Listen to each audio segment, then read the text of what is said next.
By 2050, 2/3 of the world's population will live in cities. Urbanization is happening faster than at any time in human history. I think that the problem in cities as they grow is only going to become worse. Globally, 900 million people are living in slums. Cities can't add housing fast enough. Today, an estimated 1 billion vehicles are already bringing urban areas to a standstill.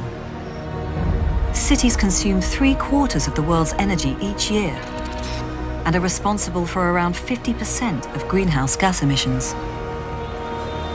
These are challenges our cities have been facing for decades.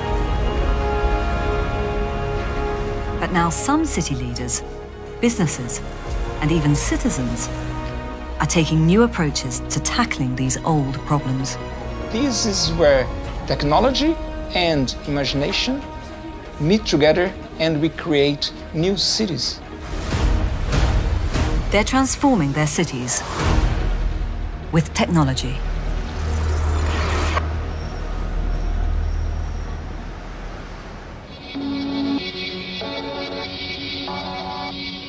Seoul, South Korea, one of the most connected, digitized cities in the world. Home to 10 million people. This city has a population density twice that of New York.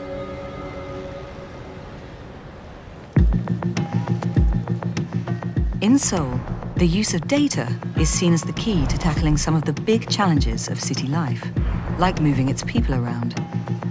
City workers here use sophisticated technology to understand and transform how the city and its metro can be run. Mr. Kim is the manager of City Hall Station. 정보를 한 군데로 모으는 건데요. 역으로 모아서 그것을 전산으로 해서 우리 시스템의 전체에서 집계를 하고 수익금이 어떻게 처리되는 것을 여기저기 처리하죠. The subway system transports 7 million people every day. It's widely regarded as one of the best in the world. And the entire network, from wheels to workers, relies on continually updating information.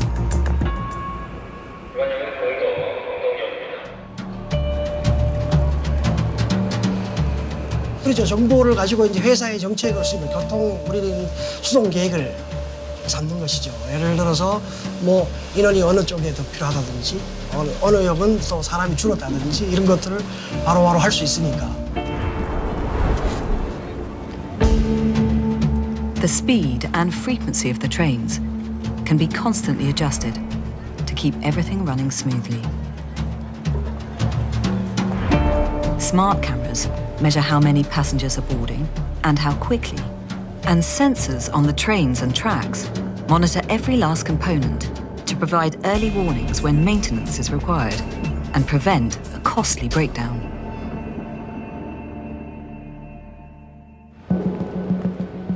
And all of the data ends up in the hands of this man.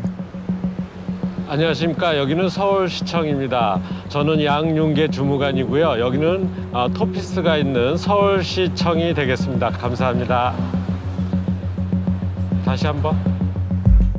TOPIS is the city's transport, operation and information service. And this is where Mr. Yang and his controllers get to grips with all the data. Not just from the subway, but from the city's buses, taxis and roads. 모든 지역에 교통 카메라가 817대가 작동하고 있고 그런 빅데이터를 이용해서 도시를 더 스마트하게 개발할 수 있는 우리 서울시가 보유하고 있는 최첨단 IT 장비를 이용해서 서울시의 모든 교통을 파악하고 있고요.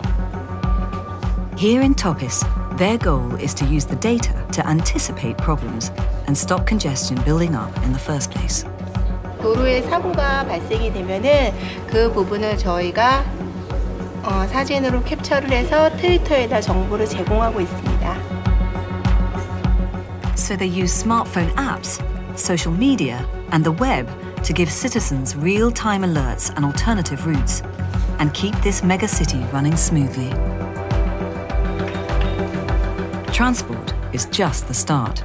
Seoul city planners are using data to better understand more of the big challenges this fast-growing city faces, from air pollution to affordable housing. High above the control room, there's one man who keeps tabs on the entire city. His name is Park Won-soon. 그런데 이 지역 주변에는 지금 어떤 상황이 벌어지고 있는지를 CCTV를 통해서 다 확인할 수가 있어요. He's a former human rights activist, a political outsider. 지금 소방관들이 이미 활동을 도착해서 활동을 개시했다는 1시 27분 현재. And for the last 7 years, he's been the mayor of Seoul. For millennia, communities have been overseen by powerful leaders like Mr. Park.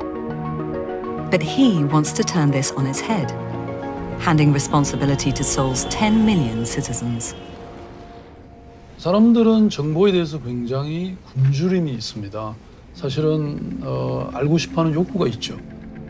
The mayor's office can plug into real-time data on just about anything in Seoul, from police call-outs to street protests to pollution levels. From his office, the mayor can even tell you the real-time price of apples. 가장 싼 여기 성동구에 여기 금남시장은 800원밖에 안 하잖아요. He's a bit more coy about the data the city holds on individual citizens, but the mayor is clear in his desire to share much of the information he has at his fingertips. 그래서 저는 서울은 감히 가장 투명한 도시다 이렇게 말씀드리고 있는데요. 그것도 그냥 공개하는 것이 아니라 시민들이 그것을 갖고 편리하게 적용할 수 있도록 가공해서 제공하는. This treasure trove of data is spawning an industry all of its own. There are an estimated 30,000 startups in South Korea, many of which are offering innovative solutions to challenges, like the city's housing shortages. 저는 서울시 공공대 입학 포털을 활동. One company uses this open source data to pair up young people looking for accommodation with older citizens who have rooms to spare.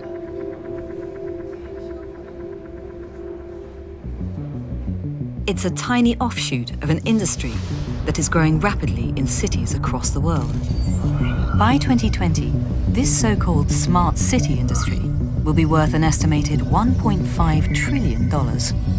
There'll be investment in everything, from networks and sensors to new apps and services, from the world's biggest technology firms to innovative new startups working from someone's front room.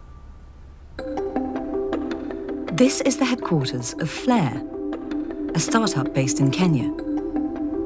Its young entrepreneurs are working with real-time data sourced from that most ubiquitous of modern innovations, the smartphone.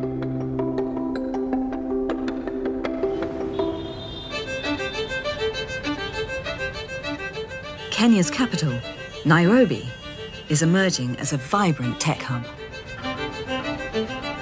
It is also one of the fastest growing cities in the world. Home to 4.2 million people, it's more than doubled its population in the last 20 years. As in many cities in developing countries, the aging, inadequate infrastructure is struggling to cope. Caitlin Dolcart is one of a new generation of business leaders trying to fill some of the gaps. The problem in cities as they grow is only going to become worse when you don't actually have the systems in place to actually coordinate and figure out how to do that. And I think that the emergencies are the best example of that, because literally every second and minute counts. It's 10 a.m. in central Nairobi. Paramedic Nick Mokua has been dispatched to an emergency call. But for many in trouble in this city, an ambulance isn't always the answer. Yeah, there's always traffic, but if you respond, if you use the middle road, they will give you way. I love driving fast. The problem isn't a shortage of ambulances. Nairobi has 150 of them. double the number needed in an average city. But the city has no centralized emergency service to coordinate them.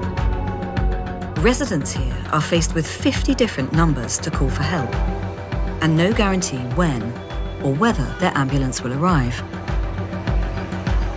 Nairobi doesn't lack resources. There's plenty of ambulances and there's plenty of hospitals. What there isn't is information to how do you get access to that, starting with tools that we have today, but from that, we're building a system that no one's ever had before. So you can think about it like Uber in the sense that you touch a button and the rest is figured out for you. You just know that the vehicle is coming your way. The app aims to do the job of a centralized emergency service, compiling real-time data to coordinate and connect patients in need, available ambulances, and the right hospitals or healthcare providers. Nick and his colleagues reached the patient 12 minutes after receiving the call. Pretty fast for Nairobi, where an ambulance can take up to 2 hours to arrive. So painful. Can you wiggle your toes? Wiggle your toes. Wiggle your toes. So painful. Wiggle your toes. My toes so painful. We shall carry the samples of the drug tests that he's been using. The antibiotics are over there.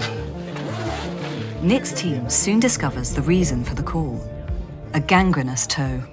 Excruciatingly painful, but not life-threatening. Had this man suffered a stroke or heart attack, this smartphone-based system could have helped save his life. Across the developing world, innovators are increasingly exploiting existing technology to help citizens cope with their city's overstretched infrastructure. In America, innovators are also looking ahead to the next wave, anticipating data-driven technologies that could help predict problems before they even happen. Boston, Massachusetts is the 10th largest metropolitan area in America. It's home to 4.8 million residents. And while Boston may be one of the oldest urban settlements in this country, it's fast-developing world-leading technology that could help shape the cities of the future.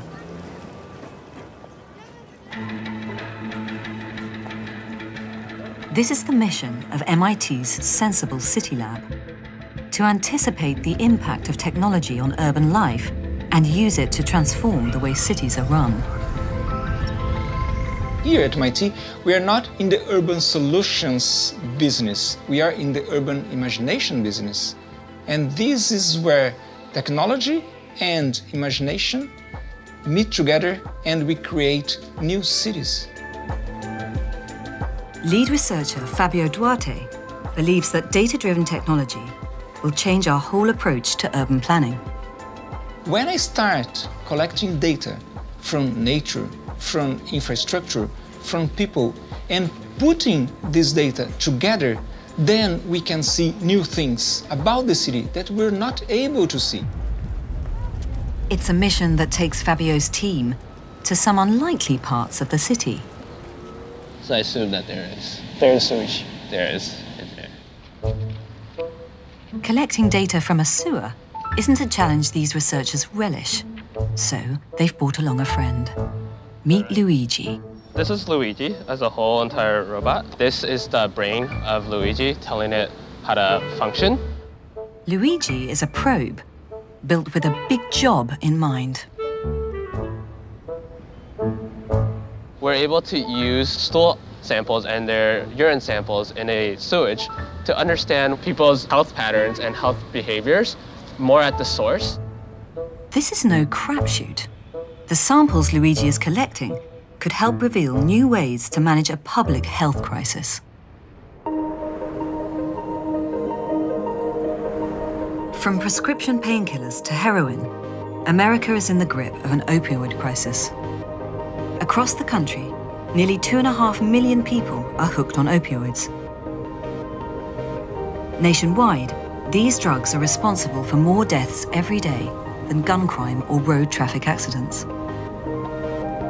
In Massachusetts, between 2014 and 2016, opioid deaths rose by an estimated 50%.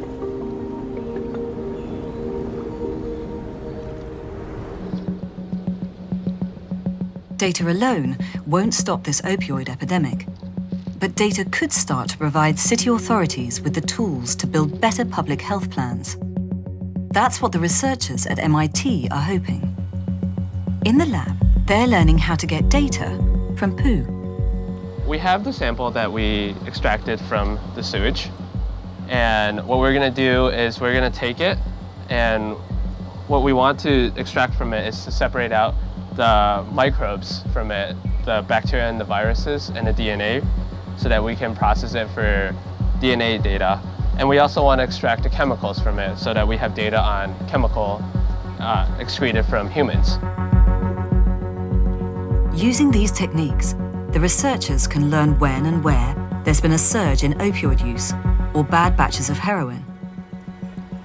But they could also be deployed to take control of a host of fast-moving health crises.